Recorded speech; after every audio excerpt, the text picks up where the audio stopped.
I'm going to talk about heat pumps in general and what the challenges are first. The technology is there.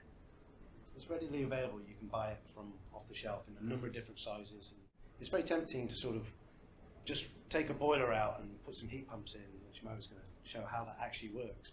But the simple answer with that is if you do that, you're going to end up making a lot of heat from electricity, which is going to have an impact on your operational costs. Just for those of you not sure what SCOP is, basically it's a performance coefficient across the season.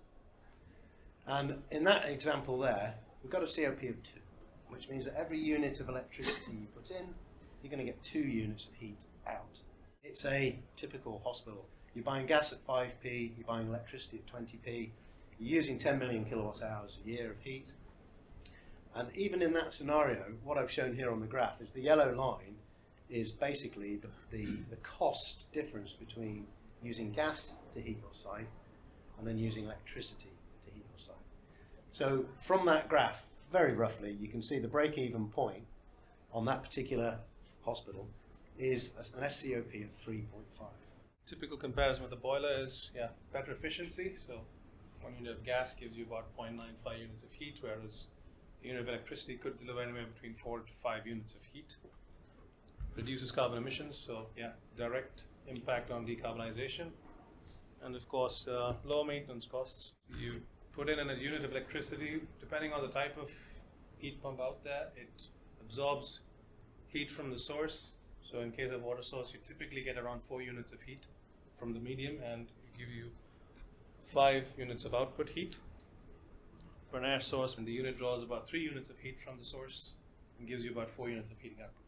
We've picked up some of the numbers from Andy's slide, the one with the 3.5 being the tipping point or the break-even point. We've been a bit less ambitious, just to really prove the point, actually, that even if your site is incompatible with those higher COPs, there is still a viable opportunity for heat pumps to be integrated into your infrastructure. The lower you can get your return temperature on your existing systems or your infrastructure in your hospital, the higher your COP goes up on these different types of heat pump refrigerants. So the refrigerant being the heating and cooling mechanism within them.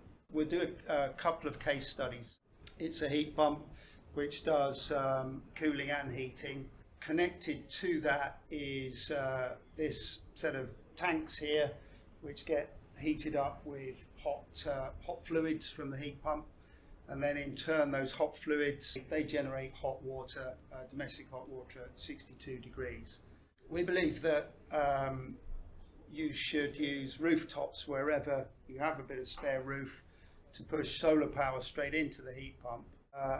These are 6-pipe heat pumps at a hospital in Cambridge. So they're doing low temperature hot water at 50 degrees, they're doing chilled water at 6 degrees, and they're doing domestic water using the same system as per the previous slides.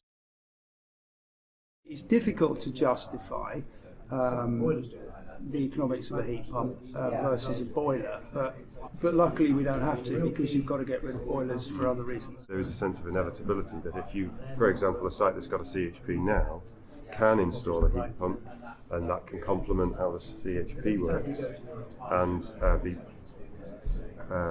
integrated with a solar PV array and battery to do some load shifting, and you can make that commercially viable, but it won't hit the 2032 target.